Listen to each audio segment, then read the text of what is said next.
में वसूली कांड को लेकर जिस तरह से कार्रवाई हो रही है, क्या कहेंगे आप? देखिए, मैं सबसे पहले विपना के विधायक संग्राम सिंह को बधाई देना चाहता हूँ।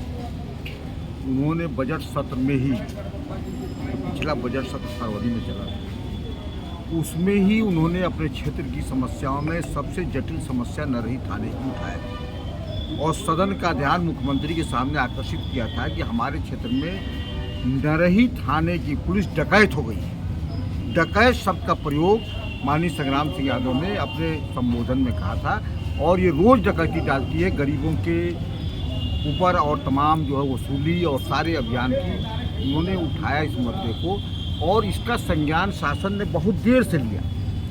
लगभग 1 साल हो गया इनको रणनीति बनाने में और वहाँ 5-6 महीना हो गए रणनीति बनाने में। और रणनीति जब बनी तो हम बधाई भी देंगे, धन्यवाद भी देंगे। पुलिस के जो अधिकारी जो जिम्मेदार थे उन्होंने टीम बनाया, टीम बना करके जो है यहाँ पर कार्रवाई किया।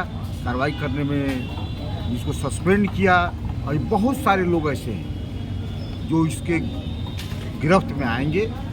और मेरा कहना है कि नरही में जो भी कार्रवाई हो पारदर्शी हो और जो रजिस्टर की बात की जाती है उसको उजागर किया जाए। और जो लोग अन्य लोग भी इसमें लिप्त हैं, इसमें कई तरह का हम लोग को भी जो सूचना है कि इसमें सत्ताधारी पार्टी के वरिष्ठ नेता भी लिप्त हैं, जो हम लोग को सूचना है, उनको भी उजागर किया जाए, उनका भी नाम बताने का काम ये सरकार करेगी और पारदर्शी तरीके से और गरीबों को न्याय दे और ये वसूली अभियान हमेशा के लिए समाप्त किया।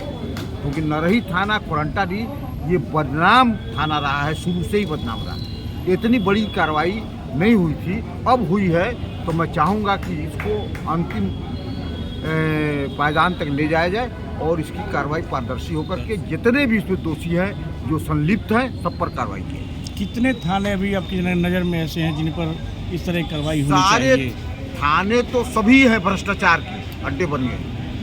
तहसील और थाने इस सरकार में भ्रष्टाचार के अड्डे बन गए हैं। ये मैं नहीं कह रहा, भारतीय जनता पार्टी के एमएलए कह रहे हैं। 5-6 एमएलए का आपने बयान पढ़ा होगा। मोती सिंह पूर्व मंत्री का बयान आया, जो भाजपा के वरिष्ठ नेता उपाध्यक्ष है प्रदेश के, उनका बयान है कि हमने जीवन में इतना भ्रष्टाचार नहीं देखा था जो इस सरकार में।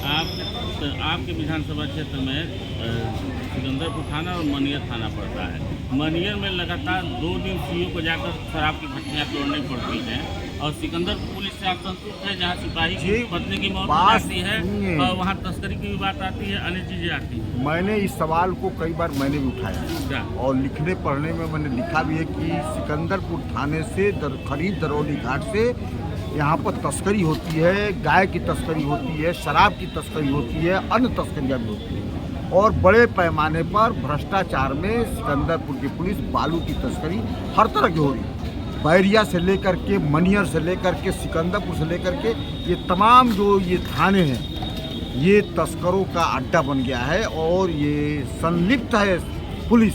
और पुलिस ही नहीं संलिप्त है, इसके आला अधिकारी भी इसमें संलिप्त हैं। इसलिए इन थानों को भी इसी तरह की रेड किया जाए और जांच किया जाए तो ज़्यादा अच्छा रहेगा। अभी कार्रवाई अभी आपने देखा कि एक सिपाही बेचारा अपनी पत्नी के इलाज के लिए तड़पता रहा, छुट्टी मांगता रहा। हमारी पत्नी बहुत गंभीर बीमार है, हमको 2 दिन की छुट्टी दिया जाए, मगर उसको ये पुलिस, इतनी निर्दयी पुलिस के जो उसके थाना अध्यक्ष है या सीओ ने छुट्टी नहीं दिया, उसकी पत्नी तड़प के मर गई, दम तोड़ दिया।